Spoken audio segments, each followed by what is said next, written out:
Hello everyone, welcome back to my channel. আমি রিয়াঙ্কা নিয়ে চলে এসেছি আরও একটি নতুন ভিডিও নিয়ে। আশা করি তোমরা সবাই ভালো আছো, সুস্থ আছো, আমিও ভালো আছি। আর আমার চ্যানেলে তোমাদের সকলকে জানাই ওয়েলকাম ও ভালোবাসা। দিনটা হলো পয়লা বৈশাখ, বছরের নতুন দিন, নতুন সকাল। আর এই নতুন বছরের নতুন দিনটাকে আমার চ্যানেলে স্মৃতি হিসেবে রাখবো না, সেটা তো হতেই পারে না। তাই সকাল থেকেই ভিডিওটা শুরু করছি। তো তোমরাও দেখতে থাকো পয়লা বৈশাখের মানে বছরের নতুন দিনটা আমার কিভাবে সারাটা দিন কাটলো। তো দেখো, গতকাল বেশ ভালোই ঝড় হয়েছিল, বৃষ্টি হয়নি, ঝড় হয়েছিল। আর সেই ঝড়ের আমার ব্যালকনির গাছগুলোও সব একটু এলোমেলো হয়ে আছে। মানি প্ল্যান্টটা তো পুরো একদম পড়েই গেছিলো, ঠিক করে তুলে রাখলাম, অনেকটাই লম্বা হয়ে গেছে, তো তাই ঝড় হলেই পড়ে যায় এই লতাটা। আর নয়নতারাগুলো একটু এই ডালপালাগুলো একটু এদিক ওদিক হয়ে গেছিলো। এবার থেকে ঝড় যখন হবে ওই গাছগুলোকে না, টবগুলোকে একটু নিচে নামিয়ে দিতে হবে, না হলে গাছগুলো তো বড় হয়ে গেছে, ঝড়ের ঝাপটা পেলেই ওগুলো ডালগুলো ভেঙে যেতে পারে। তো এই হলো আমার ব্যালকনির কিছু ছোট ছোট সদস্য, তোমাদের সাথে শেয়ার করলাম। আর পয়লা বৈশাখ মানে বরের অফিস ছুটি, তাই একটু ঘুম থেকে উঠে ব্যালকনির গাছগুলো একটু ঠিকঠাক করে আগে চা খেতে বসলাম। অন্যদিন তো রান্না তাড়াহুড়োই, একদিকে রান্না হয় আর একদিকে চা খেতে হয়। তো যেদিন ছুটি থাকে একটু ভালো করে শান্তি করে বসে আগে চা খাই, তারপরে বাকি কাজ। তো চাটা খেয়ে আমি দুটো ঘরের বিছানাগুলো তুলে নিলাম। সোমনাথ একটু বাজারে গেছে মটন কিনতে, আর সেই ফাঁকে আমিও একটু বিছানাগুলো আগে পেতে নিচ্ছি, কারণ সে চলে আসলে সারাদিন ওই বিছানা থেকে উঠতেই চায় না। আর পয়লা বৈশাখ তো, তাই বেডশিটগুলো একটু নতুন থাকলে দেখতেও সুন্দর লাগে। তাই চা খেয়ে দুটো ঘরেরই বেডশিটগুলো চেঞ্জ করে নিয়েছি। আর ঘর গুছিয়ে সোজা চলে এলাম রান্নাঘরে। আমি বলেছিলাম যে পয়লা বৈশাখে দুপুরে আমি রান্না করব না, বাইরেই লাঞ্চ করতে যাব। কিন্তু সোমনাথের আবার মানে দুপুরের খাওয়াটা একটু বাড়িতে হলেই ভালো হয়, ও বাইরে খেতে চায় না। রাতের বেলা কোনো সমস্যা হয় না, কিন্তু দুপুরেও বলে না, একটু বাড়িতে খেতে প্রেফার করে। তাই ওর কথা মতো আমি বাড়িতেই রান্না বসিয়ে দিলাম। প্রথমে একটু ভাজা কিছু করেছিলাম, তারপরে শাক ভাজা বসিয়েছি, আর সবার শেষে হবে মাটন। সেদিন আমার খুব রান্না করতে দেরিও হয়েছিল, কারণ যেহেতু আমি তো জানি যে বাইরে খেতে যাব, রান্না করতে হবে না, তাই অনেকক্ষণ বেলাতেও ঘুম থেকে ওঠা হয়েছে। আর কিন্তু ফাইনালি তো বাড়িতেই করতে হলো, সেই জন্য দেরি হয়ে গেছিলো। আর রান্নাবান্না সেরে আমি স্নান করে আমরা দেখো মা মেয়ে নতুন জামা পরে ফেলেছি। আর এর মাঝে আমাদের কাকি এসে সব বাড়ির কাজগুলো সেরে দিয়ে চলে গেছে। আর তারপরে দেখো আমি পুজো সেরে নিয়েছি।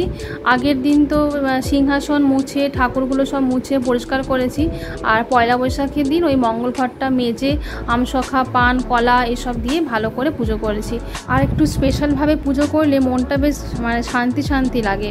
তো তারপরে দেখো পুজো টেজে সেরে আমার প্রায় 1:30 বেজে গেছিলো। তারপরে আমরা তিনজনে খেয়ে নিলাম, লাঞ্চ সেরে বাসন ধুয়ে সব মোছামুছি করে নিলাম। আমার একটু লক্ষ্য করে দেখবে ঘড়িতে আমার পুরো 3টে বাজছে।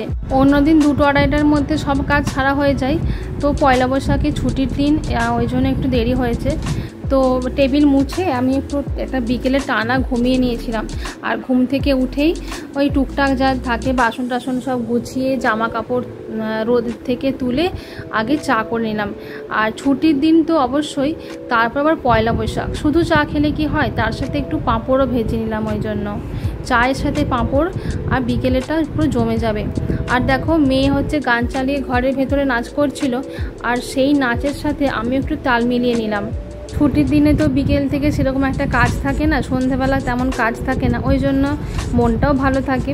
আর এই দেখো আমার চা, পাঁপড়, আর আমার চায়ের সাথে যাই থাকুক না কেন, আমার একটা বিস্কুট না হলে ঠিক হয় না। আর ওই জন্য একটা বিস্কুট আমার জন্য। আর চা খেয়ে বাড়িতে সন্ধে দিয়ে তারপর আমরা বেরিয়েছিলাম খোসলা ইলেকট্রনিক্স, গেছিলাম বাগুইআটিতে। আমার বরের অফিসের জন্য একটা মিনি ফ্রিজ কেনার ছিল, সেই জন্যই গেছিলাম। ওর দরকারটাও মেটানো হলো, আর আমারও একটু ফ্রেশনেসের জন্য বাইরে বেরোনোও হলো। আর আমি একটু ঘুরে ঘুরে ফ্রিজগুলো দেখছিলাম। আমার মেয়ে বলছে, মা দাও তোমার ভিডিও করে দিচ্ছি। তো এই ভিডিওটা আমার মেয়েই করেছে। আর পয়লা বৈশাখ উপলক্ষে প্রত্যেকটা ইলেকট্রনিক্সের জিনিসপত্রের উপরে কিন্তু এক্সট্রা ডিসকাউন্ট ছিল। পয়লা বৈশাখে এমনিতে সব জায়গাতেই ডিসকাউন্ট থাকে। আর ওর অফিসের কিছু ফ্রিজ দেখে তারপর আমরা চলে এলাম মাইক্রোওভেন দেখতে। অবশ্য এটা আমার বাড়ির জন্যই দেখতে এসেছিলাম। আর খোসলা ইলেকট্রনিক্স থেকে বেরিয়ে চলে এলাম ওই না এম বাজারের কাছে মোমো খেতে। আমি নিয়েছিলাম প্যান ফ্রাইড মোমো। ওখানে 3 রকম মোমো ছিল, চিকেন মোমো, ফ্রাই মোমো আর প্যান ফ্রাইড মোমো। আর মোমো খেয়েই আমরা চলে এলাম এম বাজারে। দেখো এম বাজারে মোটামুটি ভালোই ডিসকাউন্ট ছিল। এই টি শার্টগুলোর ওপরে 20% 30% ডিসকাউন্ট ছিল, বেশ ভালো ক্যাজুয়াল টি শার্টগুলো। আর 300 টাকা থেকে এই স্টার্টিং প্রাইস ছিল ওয়ান পিসগুলো। তো এম বাজার থেকে কিছু জিনিস কেনাকাটা করে সোজা চলে এলাম বাড়ি। আর বাড়ি এসে একদিকে ডিনার হচ্ছে আর আমাদের একদিকে টিভি দেখা হচ্ছে। তো এভাবেই আমার সারাটা দিন কাটলো। তো দেখা হচ্ছে তোমাদের সাথে পরবর্তী ভিডিওতে। সবাই ভালো থেকো, সুস্থ থেকো।